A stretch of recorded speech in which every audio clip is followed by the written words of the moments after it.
চট্টগ্রামের রাউজানে গরু চোর সন্দেহে গণপিটুনিতে মোহাম্মদ রুবেল নামে এক যুবক মারা গেছে। শুক্রবার সকালে উপজেলার পূর্ব গুজরা ইউনিয়নের বৃহত্তর হোয়ারাপাড়া এলাকার মোবারক খালের পূর্ব পাশে খোলা জমি থেকে ওই যুবকের লাশ পুলিশ উদ্ধার করে। রুবেল চট্টগ্রাম নগরীর বায়েজিদ থানার প্রয়াত নুরুল আলমের ছেলে।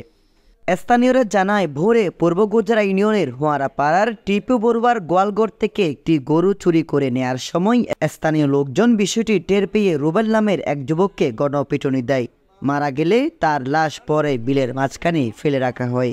রাউজান থানা পুলিশ জানায়, নিহত রুবেলের বিরুদ্ধে চুরি, ডাকাতি, অস্ত্রসহ 4টি মামলার তথ্য পাওয়া গেছে। পূর্ব গুজরা পুলিশ পাড়ার ইনচার্জ আব্দুল বাতেন বলেন, চোরাই একটি গরু উদ্ধার করা হয়েছে। নিহতের লাশ উদ্ধার করে ময়না তদন্তের জন্য চট্টগ্রাম মেডিকেল কলেজ হাসপাতালে প্রেরণ করা হয়। Desk news, Smile TV, Raozan, Chittagong.